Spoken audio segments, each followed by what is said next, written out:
Hello દોસ્તો, પાય GK tricks ચેનલમાં આપનું ખૂબ ખૂબ હાર્દિક સ્વાગત છે. દોસ્તો, અગાઉના વિડીયોમાં આપણે સુપરિન્ટેન્ડન્ટ ક્લાસ 2નું જે પેપર સોલ્યુશન કર્યું હતું એમાં આપણે 1 થી 100 સુધીના પ્રશ્નો છે એ જોયા હતા. આપણે જોયું કે સુપરિન્ટેન્ડન્ટ ક્લાસ 2નું પેપર જે છે એ કેટલા માર્કનું હતું?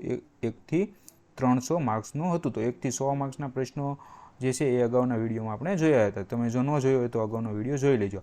આજે આપણે પ્રશ્ન 101 થી લઈને 300 સુધીના પ્રશ્નો છે એ આ વિડીયોમાં કવર કરવાની ટ્રાય કરીશું. તો દોસ્તો, આજે આપણે આ વિડીયોમાં છે ને જે વિધાન વાક્યોવાળા જે પ્રશ્નો છે એ હું આખા જે છે એ વાંચીશ નહીં, સીધા એના જવાબ કહી દઈશ, કેમ કે એમાં ટાઈમ બહુ છે એ જાય છે. તમે સ્ક્રીન ઉપર જોઈ જ શકો છો અને સીધા વાંચી શકો છો. જે ટૂંકા પ્રશ્નો હશે તે આપણે વાંચવાની અને એના જવાબ છે એ હાઇલાઇટ કરવાની ટ્રાય કરીશું. તો દોસ્તો, આપણે શરૂઆત કરીએ.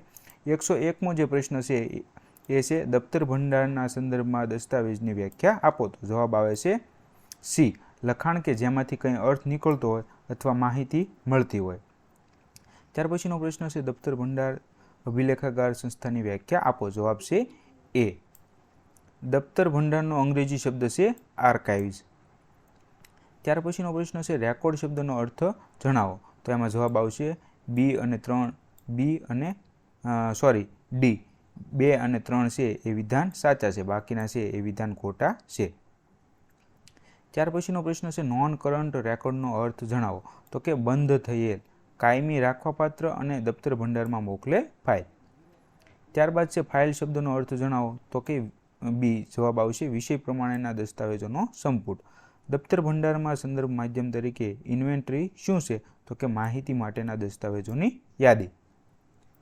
ત્યાર પછીનો પ્રશ્ન છે દફતર ભંડારમાં ઇન્ડેક્સનું મહત્વ બતાવો. તો જવાબ આવશે બી, 2 અને 3 વિધાન. તો કે ફાઇલ દસ્તાવેજોને ચોક્કસ માહિતી મળે છે. મુખ્ય વિષય ઉપરાંત પેટા વિષયોની ફાઇલોને કેટેગરી પ્રમાણે વહેંચી ઇન્ડેક્સની કામગીરી કરી શકાય છે. ત્યારબાદનો પ્રશ્ન છે તબદીલ યાદી ટ્રાન્સફર લિસ્ટ કોના દ્વારા તૈયાર કરવામાં આવે છે? તો કે એમાં જવાબ આવશે એ. શું આવશે જવાબ? એ. દફતર ભંડાર દ્વારા તૈયાર કરવામાં આવે છે. ત્યાર પછીનો પ્રશ્ન છે સંસ્થાકીય ઇતિહાસનું મહત્વ શું છે? તો કે જવાબ આવશે સી, દફતર સર્જક સંસ્થાનો પરિચય આપે છે. ચાલુ અર્ધચાલુ સ્થિતિના દફતરોનું સંચાલન ખાલી જગ્યા સંસ્થાનું કાર્ય છે. તો કે સી, જ્યાં દફતરોનું સર્જન થાય છે તે.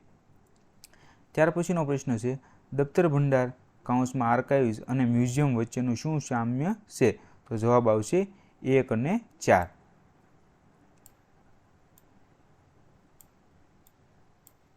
ત્યાર પછીનો પ્રશ્ન છે શિક્ષણના ક્ષેત્રે દફતર ભંડાર આર્કાઇવ્સનું શું યોગદાન છે? તો જવાબ આવશે ડી, 1 થી 4. તો આ જે 4 જે વિધાનો છે એ છે એમાં સાચા છે.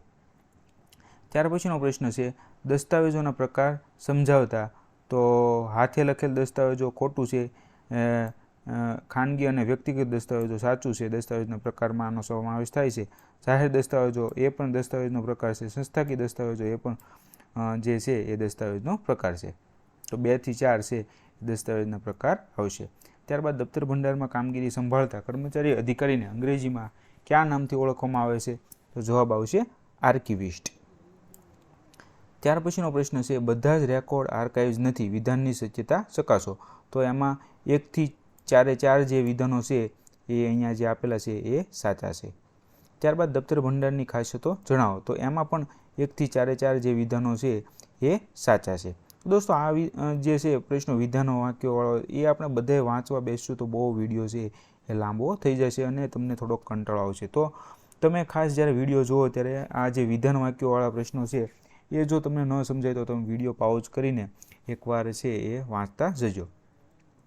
ત્યાર પછીનો પ્રશ્ન છે નીચેનામાંથી દફતર વિદ્યા અંગેના જાણીતા સૂત્રો જણાવો. તો જવાબમાં આવશે 2 અને 3 જે છે એ વિધાનો સાચા છે, એ સિવાયના 1 અને 4 છે એ ખોટા છે. જાહેર દફતર પસંદગીના કેટલાક લોકો માટે છે. જાહેર દફતર છે એ પસંદગીના કેટલાક લોકો માટે છે. આ વિધાન અંગેના કારણો આપો. તો એમાં જાહેર દફતર જાહેર પ્રશ્નો માટે છે ખોટું છે.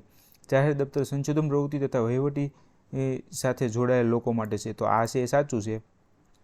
ત્યારબાદ દફતર ભંડાર બધા લોકો માટે ખુલ્લું હોય છે, એ પણ ખોટું છે. ચોથું જે છે દફતર ભંડારમાં મર્યાદિત અને અધિકૃત વ્યક્તિને જ પ્રવેશ આપવામાં આવે છે. તો એ સાચું છે. તો વિધાન 2 અને 4 છે એ સાચા છે. દફતરોની ઉત્પત્તિ અને જથ્થો દફતર ભંડાર તથા સરકારી વિભાગોની મુખ્ય સમસ્યા છે? આ વિધાન સંદર્ભે નિયંત્રણ માટેના ઉપાયો જણાવો. તો એમાં જવાબમાં જે છે એ 1, 2 અને જે 4 છે એ જવાબ આવશે. 3 છે એ એના ઉપાયમાં આવશે નહીં. ત્યારબાદ દફતર ભંડાર આર્કાઇવ્સની ફરજો દર્શાવો. તો એમાં 1 થી 4 જે વિધાનો છે એ ફરજો જે છે એમાં એક વિધાન છે એ ખોટું નથી. તો એ જવાબ આવશે સી, 1 થી 4. ત્યારબાદ નીચેનામાંથી દફતર ભંડારની કામગીરી દર્શાવતા સાચા તારણો જણાવો. તો એમાં જવાબ આવશે 1, 2 અને 4. 3 છે એ આવશે નહીં. તો જવાબ આવશે 1, 2 અને 4. નીચેનામાંથી સાચું વિધાન જણાવો. તો દફતર ભંડારમાં આવતા રેકોર્ડ દફતરોનું સમયે સમયે મૂલ્યાંકન કરી સાચવવું જરૂરી છે. આ વિધાન સાચું છે. જે વિધાન 1 છે એ વિધાન છે એ શું છે? ખોટું છે. ત્યારબાદ નીચેનામાંથી દફતરો અંગેના કાનૂનની જરૂરિયાતના કારણ જણાવો. તો એમાં જવાબ આવશે 1, 2 અને 4. 3 છે એ જવાબમાં આવશે નહીં. ત્યારબાદ દફતરોની જાળવણી અને વહીવટ માટે ગુજરાત સરકાર તરફથી બહાર પાડવામાં આવેલી નીતિ જણાવો. તો કે આર્કિવલ પોલિસી રિઝોલ્યુશન. ત્યારબાદ રાજ્યના દફતર ભંડારમાં દફતરો જોવા માટેના સંશોધન નિયમોની જરૂરિયાત ઉપયોગિતાના યોગ્ય કારણો આપશો. તો જવાબ 1 થી 4 છે એ શું છે? સાચા છે. 4 છે એ વિધાનો સાચા છે. ત્યારબાદ ગુજરાત રાજ્ય દફતર ભંડારમાં સંશોધન નિયમો ક્યારથી અમલમાં છે? તો કે 5 જાન્યુઆરી 1977થી. રાજ્ય દફતર ભંડારમાં રેકર્ડ કેવી રીતે મેળવવામાં આવે છે? તો કે જે રેકર્ડ અંગેની સરકારની નીતિ પ્રમાણે જાહેર પ્રજા પાસેથી ઐતિહાસિક દસ્તાવેજો હોય તો સરકાર કબજો કરી શકે છે. એ ખોટું છે. દફતર ભંડાર ખાતાની રેકર્ડ ખરીદ સમિતિની ભલામણ પ્રમાણે ખરીદીને લઈ શકે છે. એ સાચું છે. સંસ્થા કે વ્યક્તિ પાસેથી ભેટ સ્વરૂપે મેળવીને, એ પણ સાચું છે. તો જવાબ 1, 3 અને 4 છે એ આવશે. ત્યારબાદ દફતર ભંડારની સંદર્ભ ગ્રંથાલય પ્રવૃત્તિ જણાવો. તો સંશોધન સંદર્ભ માટે જ ફક્ત ત્યાં બેસીને સંશોધકને જોવા આપવા. એ સાચું છે. દફતર ભંડારમાં રાખવામાં આવતી તબદીલ યાદી ટ્રાન્સફર લિસ્ટ શું છે તે દર્શાવો. તો જવાબ આવશે બી, સર્જક સંસ્થા દ્વારા દફતર ભંડારને સોંપવામાં આવતા રેકર્ડની યાદી છે. ત્યારબાદ દફતર ભંડારમાં ઇન્વેન્ટરીની ઉપયોગિતા જણાવો. તો જવાબ આવશે 2, 3 અને 4. 1 છે એ આવશે નહીં. દફતર ભંડારમાં સંશોધન કામગીરી માટે પ્રવેશ પ્રક્રિયા સમજાવો. તો એમાં જવાબમાં આવશે માત્ર 1 અને 4. ત્યારબાદ રાજ્ય સરકારની દફતર વર્ગીકરણ સમયસૂચિ પ્રમાણે ખ1 વર્ગનું જે દફતર છે એ દફતર ભંડારમાં સોંપવાનું હોય છે. રાજ્ય સરકારની વર્ગીકરણ સૂચિ પ્રમાણે ખ વર્ગનું રેકર્ડ 30 વર્ષ રાખવાનું હોય છે. દફતર સૂચિ પ્રમાણે ક વર્ગનું રેકર્ડ છે એ કાયમી મતલબ કે અનિશ્ચિત મુદ્દત સુધી રાખવાનું હોય છે. દોસ્તો, અમુક રેકર્ડ એવા હોય છે કે જે હંમેશા જે છે એ જરૂરી હોય છે અને ગમે ત્યારે જે છે એમની જરૂર પડે તો એ ક વર્ગમાં આવશે. એનું જે છે એ કાયમી સાચવણી કરવાની હોય છે. ત્યારે અમુક રેકર્ડ એવા હોય છે કે જેનો અમુક સમય પછી નાશ કરી શકાય છે. તો ક વર્ગ છે એ કાયમી છે. વર્ગીકરણ સૂચિ પ્રમાણે ખ1, ઘ અને ગ વર્ગનું રેકર્ડ કેટલા સમય સુધી સાચવવાનું હોય છે તે નીચેની મુદ્દત ચાર્ટ પરથી જણાવો. તો જવાબ આવશે અનુક્રમે 15, 1 અને 5 વર્ષ સુધી. મતલબ કે ખ1 વર્ગનું જે રેકર્ડ છે એ 15 વર્ષ સુધી સાચવવાનું હોય છે. ઘ વર્ગનું રેકર્ડ છે એ 1 વર્ષ પછી નાશ કરી શકાય છે.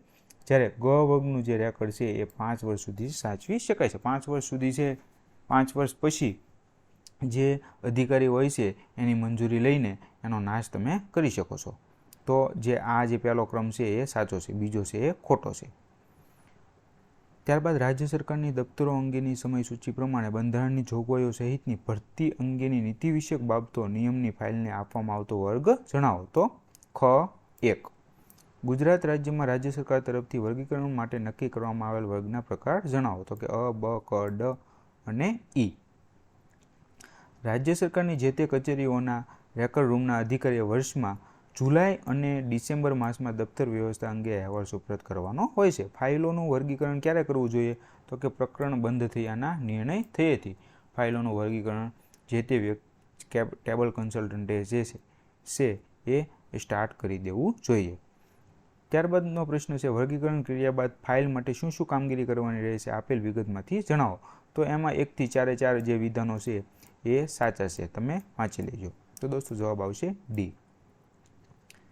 ત્યારબાદ કચેરી વિભાગના રેકર્ડ ક અને ખ વર્ગની ફાઇલો દર 5 વર્ષે પુનઃ ચકાસણી કરી જરૂર લાગે વર્ગીકરણ સુધારવું જોઈએ. જો વર્ગીકરણ એકવાર થઈ ગયું હોય અને 5 વર્ષ પછી જે છે એની પુનઃ ચકાસણી કરવામાં આવે છે અને જો એમ લાગે કે ના આ આપણે આ વર્ગમાં રાખ્યું છે પણ એમાં યોગ્ય નથી, એને ખમાંથી ગ વર્ગમાં લેવું જરૂરી છે, તો તમે એવી રીતે કરી શકો છો. તો એને જે છે એ પુનઃ ચકાસણી કરી કહેવાય. તો દર 5 વર્ષે કરવાની હોય છે.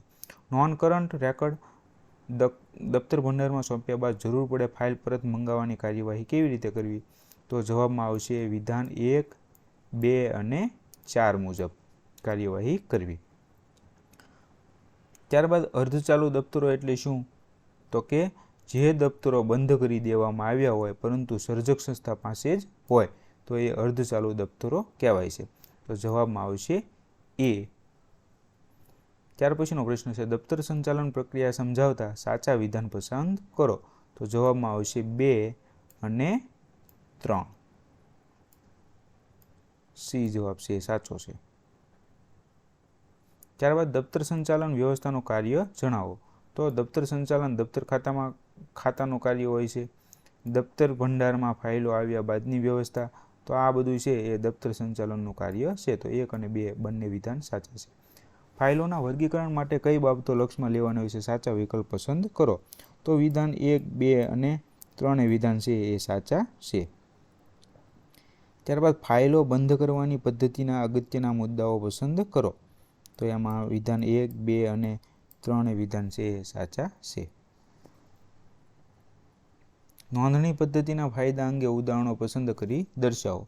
તો એમાં વિધાન 1 અને વિધાન 2 એ બંને છે એ નોંધણી પદ્ધતિના ફાયદા છે. ત્રીજું અને ચોથું છે એ જવાબમાં આવશે નહીં. તો જવાબ આવશે એ. રાજ્ય સરકાર દ્વારા સરકારી કચેરીઓના દફતરો અંગે વર્ગીકરણ માટે વર્ગીકરણ યાદી તૈયાર કરવામાં અને અદ્યતન કરવામાં આવે છે જેનું મહત્વ દર્શાવતા તારણો પસંદ કરો. તો જવાબમાં આવશે 2 અને 3. તબદીલ યાદી ટ્રાન્સફર લિસ્ટ કોણે અને કેટલી નકલમાં તૈયાર કરવી પડે છે સાચો વિકલ્પ પસંદ કરો. તો સર્જક સંસ્થાએ અને 3 નકલમાં તૈયાર કરવી પડે છે. ખાતાકીય દફતર ખંડની મહત્વની કામગીરી દફતરની નિવૃત્તિ છે જે અંગેની સમજ આવતું વિધાન દર્શાવો. તો જવાબ આવશે ડી. કાયમ રાખવા માટેના દફતરો દફતર ભંડારમાં તબદીલ કરવાની કામગીરી. ત્યાર પછીનો પ્રશ્ન છે ઇન્ડેક્સ સંદર્ભ માધ્યમ તરીકેની ઉપયોગિતા જણાવો. જવાબ આવશે 1 અને 2. બી છે એ સાચો છે. જાહેર દફતરમાં ફાઇલ શબ્દમાં અન્ય માધ્યમોનો પણ સમાવેશ થાય છે જેના પ્રકારો જણાવો. તો જવાબ આવશે 3.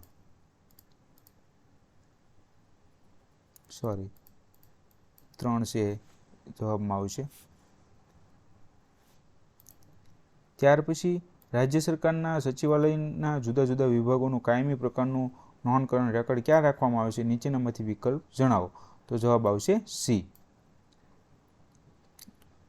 દફતર ભંડારની મુખ્ય કચેરી ગાંધીનગરમાં. દફતર ભંડારમાં સંશોધન માટે આવતા સંશોધકોની ફરજ દર્શાવતા વિધાનો જણાવો. તો વિધાન જે 1, 2, 3 અને 4 વિધાનો છે એ સાચા છે. તો 1 થી 4 વિધાનો છે એ સંશોધકની ફરજ દર્શાવે છે. ત્યાર પછીનો પ્રશ્ન છે ગુજરાત રાજ્ય દફતર ભંડારની આર્કિવલ પોલિસી રિઝોલ્યુશનનો હેતુ શું છે તે નીચેના વિધાનો દ્વારા જણાવો. તો દફતરો રેકર્ડ મેળવાય, સચવાય અને ઉપયોગી બને એ સિવાય બીજું નહીં આવે. ત્રીજું છે દફતરોની યોગ્ય જાળવણી અને વહીવટ લોકોને પોતાના ઐતિહાસિક વારસાથી પરિચિત કરાવી શકાય. તો આ 3 વિધાનો છે એ સાચા છે. તો 1, 3 અને 4. ત્યારબાદ કેસની અગત્યતાના આધારે અતિ ગુપ્ત કાગળો ફાઇલો કેવી રીતે સાચવવી જોઈએ નીચેનામાંથી સાચા વિકલ્પ પસંદ કરો. તો આમાં 4 વિધાનો છે એ શું છે સાચા છે. વાંચી લેજો દોસ્તો. જવાબ આવશે 1 થી 4. ત્યારબાદ રાજ્ય સરકારની દફતર વર્ગીકરણની સમયસૂચિ 2009 કોને લાગુ પડે છે સાચું વિધાન જણાવો. સરકારના તમામ વિભાગો કચેરીઓને લાગુ પડે છે. રાજ્ય સરકારના શિક્ષણ વિભાગના ઠરાવ દફતરોની જાળવણી અને વહીવટ તારીખ 21 એપ્રિલ 1981 પ્રમાણે 100 વર્ષ જૂની ફાઇલ અંગે કરવાની થતી કાર્યવાહી જણાવો. સાચું વિધાન જણાવો. તો એમાં જવાબ આવશે સી, 100 વર્ષ જૂના રેકોર્ડનો નાશ ન કરવો. ત્યાર પછીનો પ્રશ્ન છે, રાજ્યમાં આવેલ તમામ સરકારી કચેરીઓના બિનચાલુ રેકોર્ડના નિરીક્ષણ અધિકારીની જવાબદારી કયા અધિકારીને સોંપવામાં આવી છે? નીચેનામાંથી સાચું વિધાન જણાવો. તો જવાબ આવશે રાજ્ય દફતર ભંડાર ખાતાના વડાને. ત્યાર પછીનો પ્રશ્ન છે, દફતર ભંડાર ખાતાને તબદીલ કરવામાં આવેલ 30 વર્ષ કરતાં વધુ સમયનું તમામ નોન કરંટ રેકોર્ડ માન્ય સંશોધક માટે ખુલ્લું રહે છે. નીચેનામાંથી સાચો વિકલ્પ જણાવો.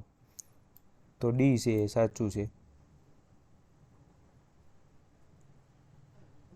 ત્યાર પછીનો પ્રશ્ન છે, દફતર ભંડારની સંશોધક પ્રત્યેની મુખ્ય ફરજો શું હોવી જોઈએ? તો એમાં 4 જે છે એ વિધાનો છે એ સાચા છે. તો એ દોસ્તો તમે જરીક નજર ફેરવી લેજો. ત્યાર પછીનો પ્રશ્ન છે, શૈક્ષણિક વિકાસમાં દફતર ભંડાર મહત્વની ભૂમિકા ભજવી શકે છે. આ કથન અંગે નીચેના ઉદાહરણોમાંથી સાચા વિકલ્પ જે છે એ પસંદ કરો. તો એમાં 1 થી 3 જે વિધાનો છે એ સાચા છે, ચોથું વિધાન છે એ ખોટું છે. તો જવાબ આવશે બી. ત્યાર પછીનો પ્રશ્ન છે, દફતર ભંડારમાં આર્કિવલ સામગ્રી ફક્ત ફાઇલ કે દસ્તાવેજના રૂપમાં જ હોય છે. આ વિધાનના સંદર્ભે સત્યતા નીચેના કારણોમાંથી ચકાસો. તો જવાબ આવશે 2 અને 3.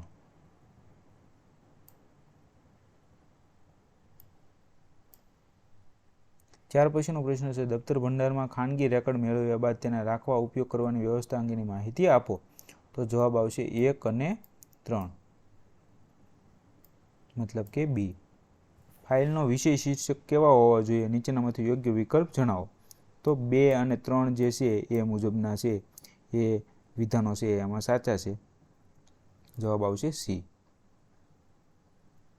ફાઇલોના મૂલ્યાંકન માટે સૌથી મહત્વનો તબક્કો નીચેના કથનોમાંથી જણાવો. જવાબ આવશે સી, ફાઇલ વર્ગીકરણ.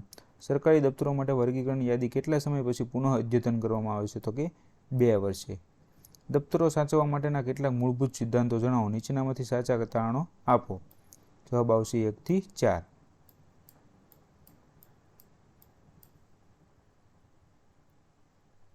આધુનિક ફાઇલિંગ પદ્ધતિની શરૂઆત ક્યારથી થઈ? તો કે ઈસવીસન 1857 પછી. આધુનિક ફાઇલિંગ પદ્ધતિમાં શું ફેરફાર જોવામાં આવ્યો? નીચેનામાંથી સાચા તારણ જણાવો. જવાબ આવશે 1 અને 4. પૂર્વકાળથી વપરાતી લેખન સપાટીની ઓળખ આપો. જવાબ આવશે 1, 3 અને 4. લેખન માધ્યમોનો પરિચય નીચેનામાંથી આપો. જવાબ આવશે 1, 2 અને 3. શંખ ઝીપલા છે એ લેખન માધ્યમ તરીકે જે છે એ વપરાતા નહોતા, તો એ નહીં આવે. એ સિવાયના છે એ 1 થી 3 છે એ આવશે. તો જવાબ આવશે એ. શાહીના પ્રકાર જણાવો. તો એમાં પણ જવાબ 1, 2 અને 3 છે એ સાચા ઉદાહરણો છે. કાગળની શોધ ક્યાં અને ક્યારે થઈ? તો કે ચીનમાં 1લી શતાબ્દીમાં. કાગળની બનાવટનો મુખ્ય આધાર અથવા ટકાઉપણું જે એની અંદરનો સ્ટાર્ચ હોય છે એના ઉપર હોય છે. હાથ બનાવટનો કાગળ મજબૂત હોય છે. નીચે આપેલ કારણોમાંથી જણાવો. તો જવાબ આવશે 1, 2 અને 3. ચોથું વિધાન છે એ ખોટું છે, એ નહીં આવે. 1, 2 અને 3 આવશે. જવાબ આવશે સી. ફોટોગ્રાફિક પેપર તેનો ઉપયોગ ન થાય ત્યાં સુધી અંધારામાં જ રાખવો પડે છે. કારણ જણાવો. તો કે સિલ્વર હેલોઇડનું સ્તર પેપરની એક સપાટી ઉપર હોય છે. એ સિવાય કાગળ પ્રકાશ સંવેદનશીલ છે, એટલા માટે ફોટોગ્રાફ પેપરને બને ત્યાં સુધી છે એ ઉપયોગ ન થાય ત્યાં સુધી એને અંધારામાં જ રાખવો પડે છે. ત્રીજું છે એ વિધાન આવશે નહીં. 1 અને 2 છે એ વિધાન સાચા છે. કાગળની બનાવટમાં વિરંજન પ્રક્રિયાની જરૂરિયાત નીચે આપેલ કારણોમાંથી જણાવો. તો જવાબ આવશે 1 અને 2. 3 છે એ વિધાન છે એ ખોટું છે. અગાઉ કાગળ અને શાહીથી લખાતા દસ્તાવેજો સમયે શાહીસૂઝ પ્રકારનો કાગળ સાથે રાખવામાં આવતો હતો. આ માટેનું કારણ જણાવો. તો જવાબ આવશે આ કાગળમાં કાંજીકરણની પ્રક્રિયા થઈ ન હોવાથી પ્રવાહી ઝડપથી સૂચી શકે છે.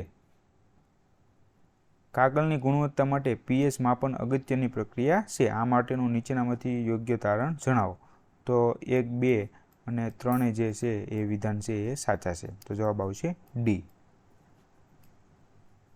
સારા કાગળ માટે કેટલી pH મૂલ્ય યોગ્ય મનાય છે? તો કે 5 થી 7 વચ્ચેની pH મૂલ્ય છે એ યોગ્ય મનાય છે.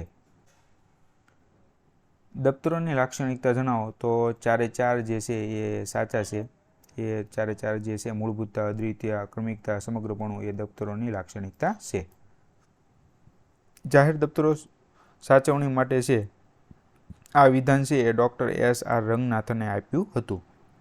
કાગળ દફતરોનો મુખ્ય વિનાશક પરિબળો કેવા પ્રકારના હોય છે તે દર્શાવો. તો કે ભૌતિક પરિબળો હોય છે, જૈવિક પરિબળો હોય છે, રાસાયણિક પરિબળો હોય છે, અન્ય કુદરતી પરિબળો હોય છે.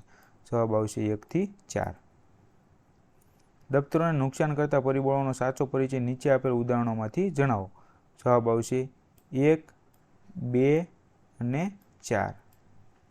રાસાયણિક પરિબળોથી દફતરોને નુકસાન થાય છે. આ માટેના કારણભૂત એવા રસાયણોના નામ આપો. તો સોડિયમ હાઇડ્રોક્સાઇડ, સોડિયમ સલ્ફેટ અને કેલ્શિયમ સલ્ફાઇડ. સિલિકા જેલ છે એ આવશે નહીં. કાગળને નુકસાન કરતા જંતુઓ કીટકોના નામ દર્શાવેલ નામોમાંથી જણાવો. તો ફૂગ, સૂક્ષ્મ જીવાણુ સાચું છે, ઉધય સાચું છે, ગ્રંથ જૂ સાચું છે, રજતમીન સાચું છે, વંદા સાચું છે. તો 1 થી 4 છે એ આવશે. થાઇમોલ ધ્રુમ પ્રક્રિયાનો ઉપયોગ નીચે જણાવેલ કયા જંતુઓના નાશ માટે થાય છે. તો કે ફૂગના નાશ માટે થાય છે. ગ્રંથ કીટક, ગ્રંથજુ, રજતમીન અને વંદાથી દફતરોને થતું નુકસાન અટકાવવાના યોગ્ય પગલાં બતાવો. તો જવાબ આવશે 1 થી 3 વિધાનો. 1, 2 અને 3. ચોથું છે એ આવશે નહીં. દફતરોને સૌથી વધુ નુકસાન ઉધઈથી થતું હોય છે. તેનાથી દફતરોને બચાવવા માટે દફતર ખંડ કે દફતર ભંડારની રચના કેવી હોવી જોઈએ. તો 1 થી 4 જે વિધાનો છે એ સાચા છે. જોઈ લેજો, વાંચી લેજો. 1 થી 4 છે એ સાચા છે. દફતરોને વધારે નુકસાન માનવી દ્વારા થતું હોય છે. આ કથન અંગેની તથ્યતા નીચે આપેલ વિધાનોમાંથી દર્શાવો. તો એમાં પણ 1 થી 4 વિધાનો છે એ સાચા છે. નજર ફેરવી લેજો. જવાબ આવશે સી. દફતર ભંડારમાં અગ્નિશામક પ્રક્રિયામાં પાણીનો ઉપયોગ ખાસ સંજોગોમાં જ કરવો જોઈએ. વિધાન અંગેનું કારણ જણાવો. તો પાણીથી દફતરો પલળીને નાશ પામે છે, લખાણો ધોવાઈ જાય છે. તો જવાબ આવશે સી. 2 બાજુ લખાણવાળા પાણીમાં અદ્રાવ્ય શાહીવાળા અને ખૂબ જ બરડ દસ્તાવેજોની મરામત માટે શિફોન કાપડ મરામત જે છે એ મરામત પ્રક્રિયા જરૂરી છે. પાણીમાં અદ્રાવ્ય બંને બાજુ ઘાટા લખાણવાળા ઓછા નુકસાનવાળા દસ્તાવેજોની ટિશ્યુ મરામત પ્રક્રિયા જરૂરી છે. એક જ ફાઇલમાં દસ્તાવેજો અલગ અલગ કદના હોય ત્યારે મરામત માટે ઇનલેઇંગ પદ્ધતિ જરૂરી બને છે. 2 બાજુ લખાણવાળા એસીટોનમાં અદ્રાવ્ય બરડ દસ્તાવેજોની મરામત માટે હેન્ડ અથવા મશીન લેમિનેશન પ્રક્રિયા જરૂરી છે. દફતર ભંડારમાં ફાઇલોની બાંધણી બાઇન્ડિંગ કામગીરી કયા તબક્કે હાથ ધરવી જોઈએ. તો કે દસ્તાવેજ મરામત પ્રક્રિયા પૂરી થયા બાદ. નકશા ચાર્ટની મરામત માટે માઉન્ટિંગ અને વિભાગીકરણ પ્રક્રિયા કરવી જરૂરી હોય છે. દફતર ભંડાર ભવનની રચના માટે જરૂરી પરિબળો જણાવો. તો જવાબ આવશે સ્થળ પસંદગી અને યોગ્ય ડિઝાઇન, ઉષ્ણતામાન. તો 2 અને 3 જે છે એ વિધાન સાચા છે. બાકીના જે વિધાન છે એ શું છે, ખોટા છે.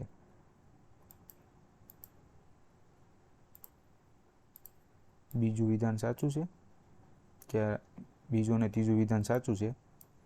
ચોથું છે એ ખોટું છે. ભૂલથી હાઇલાઇટ થઈ ગઈ છે, જોઈ લેજો. ફાઇલના દસ્તાવેજો ઉપર ટાંકણી, યુપિન વગેરેના કારણે કાટના ડાઘા તથા ખાદ્ય પદાર્થના ડાઘા જોવા મળે છે. જેને દૂર કરવાના ઉપાયો જણાવો. તો કે વિવિધ કાર્બનિક દ્રાવકોનો ઉપયોગ કરીને એને દૂર કરી શકાય છે. પ્રાચીન લિપિઓના અભ્યાસની વિદ્યાનો અંગ્રેજી શબ્દ છે પેલિયોગ્રાફી. ખાસ યાદ રાખજો.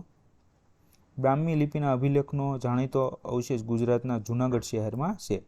મુગલકાલીન દફતર વ્યવસ્થાની માહિતી આઈને અકબરી ગ્રંથમાંથી મળે છે. મરાઠા સમયની દફતર વ્યવસ્થા સંભાળતા અધિકારીને દફતરદાર અથવા દફતર ભંડારી નામથી ઓળખવામાં આવતા હતા. ઇમ્પિરિયલ રેકર્ડ ડિપાર્ટમેન્ટની સ્થાપના ઈસવીસન 1891માં કલકત્તામાં થઈ હતી. ત્યાર પછીનો પ્રશ્ન છે પૂર્વકાલીન ઇજિપ્તમાં લેખન સપાટી તરીકે પેપાયરસ પ્રચલિત માધ્યમ હતું. લેખન સપાટી તરીકે ભૂર્જપત્રો નો ઉપયોગ ભારતના કયા પ્રદેશમાં થતો હતો. તો કે હિમાચલ પ્રદેશ અને કાશ્મીરની અંદર થતો હતો. જવાબ આવશે સી. દફતરોના પ્રકારના સંદર્ભમાં કેસ ફાઇલ એક જ વિષયને લગતી ફાઇલોના સંપુટને ડોઝિયર કહે છે. દફતરનું સ્વરૂપ દર્શાવો. તો બુક, વોલ્યુમ અને ચિત્ર, ફાઇલ, સિંગલ શીટ, નકશા, ચાર્ટ વગેરે. જવાબ આવશે એ. દફતરોના પ્રકાર જણાવો તો કે સર્જાયેલ દફતર, છપાયેલ દફતર, ન્યૂઝપેપર વગેરે, સ્ટીલ, મોશન, અપિયર્સ, ફિલ્મ અને માઇક્રોફિલ્મ. તો જવાબ આવશે 1 થી 3. સરકારનો વહીવટ સાચવવા કરવામાં જે દફતર તૈયાર થાય છે અને સરકારના કબજામાં હોય છે તેને જાહેર સંસ્થા રેકોર્ડ તરીકે ઓળખવામાં આવે છે. રિપ્રોગ્રાફી પ્રત્યાલેખન દફતર ભંડારમાં સૌથી મહત્વનો વિભાગ છે, જેની વ્યાખ્યા આપો. તો જેવું છે તેવું જ લખાણ, અસલ જેવું જ લખાણની નકલ, ફરીથી, પ્રો તેવું જ લખાણ, ગ્રાફી લખાણ. તો 1 થી 3 છે એ વિધાનો સાચા છે. પ્રત્યાલેખનના ફાયદા જણાવો તો અસલ જેવી જ કોપી, ઝડપી અને સસ્તી પ્રક્રિયા અને કાયમીપણું. આ એના ફાયદા છે પ્રત્યાલેખનના. મોંઘી અને ધીમી પ્રક્રિયા એ વિધાન ખોટું છે. જવાબ આવશે 1, 2 અને 3. પ્રત્યાલેખન પ્રોસેસના પ્રકાર જણાવો તો કોપીઇંગ પ્રોસેસ અને ડુપ્લિકેટિંગ પ્રોસેસ. 3 છે એ નહીં આવે.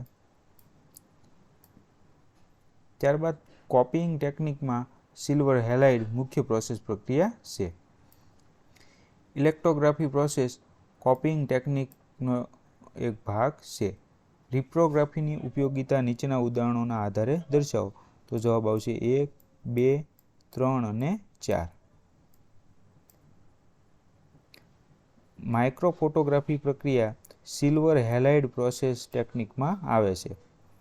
ઇલેક્ટ્રોગ્રાફી કોપીઇંગ ટેકનિકમાં તથા ડુપ્લિકેટિંગ પ્રોસેસમાં ઉપયોગી સાધનો જણાવો. તો ઝેરોક્સ મશીન, કોપિયર મશીન, સ્ક્રીન અને પ્રિન્ટિંગ મશીન, સ્ટેન્સિંગ, ડુપ્લિકેટિંગ. જવાબ 1 થી 4.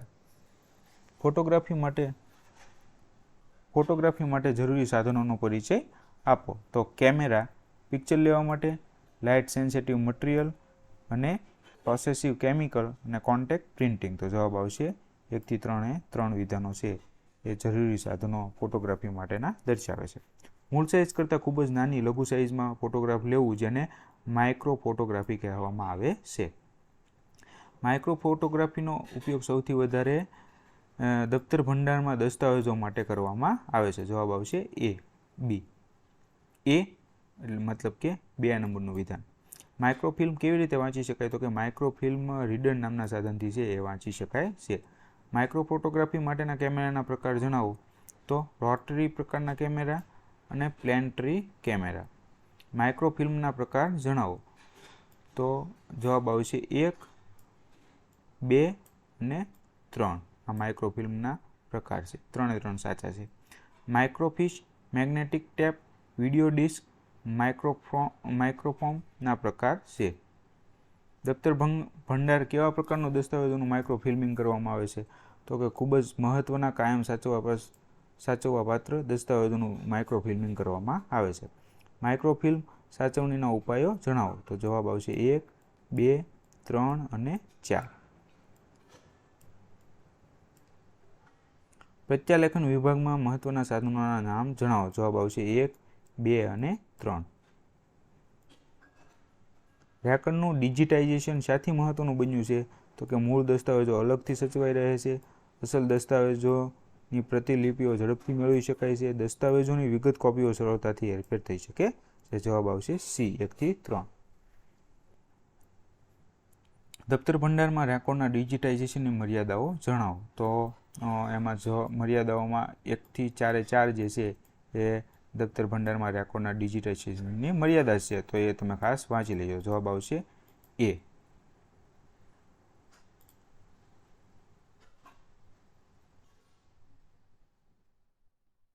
ત્યાર પછીનો પ્રશ્ન છે માઇક્રોફિલ્મ ચકાસણી માટેના ધોરણ જણાવો તો એમાં જવાબ આવશે 1 થી 3.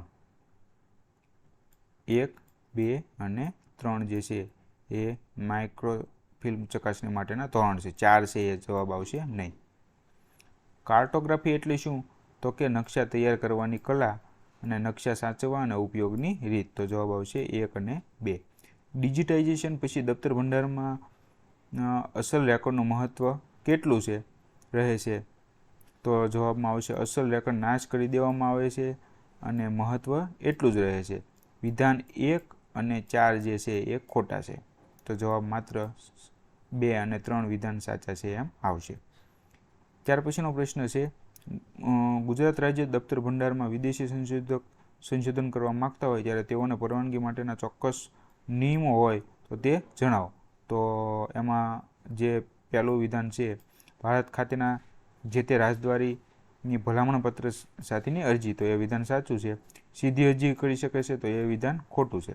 વિદેશી સંશોધકને ભારત સરકાર તરફથી તેના પ્રોજેક્ટ વિશેની મંજૂરી મળ્યા બાદ જ ગુજરાત સરકારની મંજૂરી મળ્યા બાદ જે છે એ આવું સંશોધન કરી શકે છે, તો એ વિધાન સાચું છે. તો 1 અને 3 છે એ સાચા છે. ભારત સરકારનો પબ્લિક રેકર્ડ એક્ટ ક્યારે બહાર પાડવામાં આવ્યો હતો? કે 1993ની અંદર.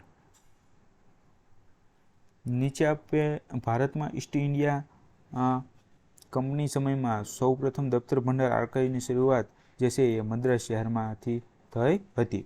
બ્રિટિશ સમયમાં રાષ્ટ્રીય કક્ષાનું આર્કાઇવ સૌપ્રથમ ક્યાંથી અને ક્યારે શરૂ થયું હતું? તો કે કલકત્તા, ઈસવીસન 1891માં.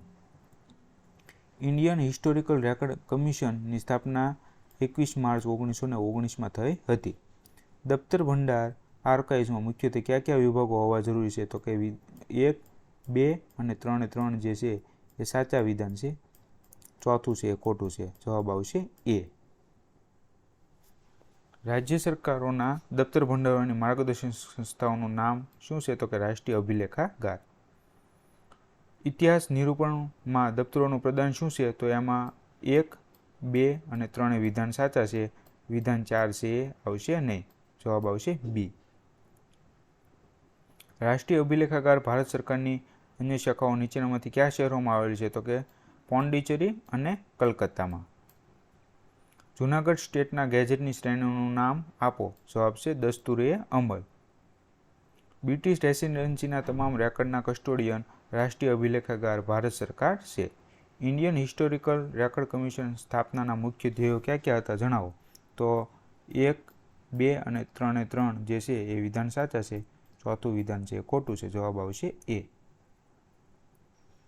ગુજરાત રાજ્ય દફતર ભંડાર અને રાષ્ટ્રીય અભિલેખાગારથી અલગ કેવી રીતે છે તે દર્શાવો. તો જવાબ આવશે 1, 2 અને 3 વિધાન. ચોથું વિધાન છે ખોટું છે. ડી છે એ સાચો જવાબ છે. ગુજરાત રાજ્ય દફતર ભંડારની મુખ્ય પ્રવૃત્તિઓ જણાવો. તો 4 વિધાન છે એ સાચા છે. એ 4 વિધાનો તમે વાંચી લેજો. એ ગુજરાત રાજ્ય દફતર ભંડારની મુખ્ય પ્રવૃત્તિઓ છે. દફતર ભંડાર આર્કાઇવ્સમાં કામ કરતા કર્મચારી અધિકારી શૈક્ષણિક લાયકાત અને તાલીમ મેળવેલ હોવા જોઈએ. તે માટેના કારણો જણાવો. તો જવાબમાં આવશે 3 અને 4. 1, 2 ખોટા છે. દફતર આર્કાઇવ્સ ક્ષેત્રમાં કામ કરતી આંતરરાષ્ટ્રીય સંસ્થા ICAનું પૂરું નામ છે ઇન્ટરનેશનલ કાઉન્સિલ ઓન આર્કાઇવ્સ. ICAનું મુખ્ય મથક પેરિસમાં છે. દફતર ભંડાર દ્વારા પ્રકાશન અને પ્રદર્શન પ્રવૃત્તિ શા માટે મહત્વની છે તે સમજાવો. તો જવાબમાં આવશે 1, 2 અને 3 વિધાન. ચોથું વિધાન છે ખોટું છે. જવાબ આવશે ડી. દફતર પ્રવૃત્તિ તથા માહિતી અંગે રાજ્ય દફતર ભંડાર તરફથી બહાર પડતા સામયિકનું નામ આપો. તો કે રાજ દફતર. ગુજરાત રાજ્ય દફતર ભંડારની સ્થાપના ક્યારે થઈ? તો કે 1971માં. ગુજરાત રાજ્ય દફતર ભંડાર ખાતાનું મુખ્ય મથક છે એ ક્યાં આવેલું છે? તો કે ગાંધીનગરમાં. 1960માં અલગ ગુજરાત રાજ્ય બન્યું તે પહેલાંના દફતરો ક્યાં ક્યાં સંગ્રહાયેલ છે? તો કે મુંબઈ આર્કાઇવ્સ તથા કેટલાક ગોવામાં, રાષ્ટ્રીય અભિલેખાગાર, દિલ્હી એજન્સી રેકર્ડની અંદર અને રજવાડાઓનું રેકર્ડ જે ગુજરાત રાજ્ય દફતર ભંડારમાં છે એ સચવાયેલું છે. ચોથું વિધાન છે ખોટું છે. જવાબમાં આવશે સી. આઝાદીની લડતમાં ગુજરાત પ્રદેશની ભૂમિકા અંગે સંશોધન માટે કયા કયા દફતર ભંડારોની મુલાકાત લેવી જોઈએ? તો કે ગુજરાત રાજ્ય દફતર ભંડાર, મહારાષ્ટ્ર આર્કાઇવ્સ મુંબઈ અને રાષ્ટ્રીય અભિલેખાગાર દિલ્હી. ચોથું છે એ વિધાન ખોટું છે. ફક્ત ગુજરાત રાજ્ય દફતર ભંડારની મુલાકાત લેવી જોઈએ નહીં. 1 થી 3ની મુલાકાત લેવી જોઈએ. ગુજરાત રાજ્ય દફતર ભંડાર મુખ્યત્વે સૌથી મહત્વના નીચેનામાંથી કયા કાર્યો હાથ ધરવા જોઈએ? તો રેકર્ડની મોજણી અને કેન્દ્રીકરણ, સંદર્ભ સૂચિઓ અને દફતર વહીવટ, દફતર સાચવણી, મરામત અને પ્રત્યાલેખન, સંશોધન અને સંદર્ભ લેવા. 1 થી 4 વિધાનો છે એ સાચા છે. મધ્યસ્થ દફતર ભંડાર વડોદરાની સ્થાપના છે એ ખંડેરાવ દ્વારા ઈસવીસન 1869ની અંદર કરવામાં આવી હતી. ગુજરાત રાજ્ય દફતર ભંડાર ખાતેની દફતરો અંગેની કેટલીક મહત્વની સમિતિના નામ જણાવો. જવાબ આવશે 1, 2 અને 3.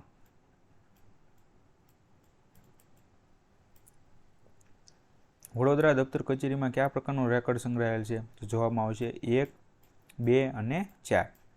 ફક્ત પેશવાનો રેકોર્ડ છે એ વિધાન છે ખોટું છે. સૌરાષ્ટ્ર સરકારનું તથા વિવિધ રજવાડાઓનું રેકોર્ડ રાજકોટ દફતર ભંડાર કચેરીમાં સંગ્રહાયેલ છે. સૌરાષ્ટ્ર કચ્છ વિસ્તારના વિવિધ રજવાડાઓ અંગેની માહિતી આપતા દફતરો રાજ્ય દફતર ભંડારની કઈ કચેરીઓમાં છે? તો કે જૂનાગઢ પોરબંદર, જામનગર રાજકોટ અને ભાવનગર. ભુજ છે એ ખોટું છે. 1, 2 અને 3 આવશે. ગુજરાત રાજ્ય દફતર ભંડાર તરફથી સંશોધન નિયમો 5 જાન્યુઆરી 1977 રોજ બહાર પાડવામાં આવ્યા છે.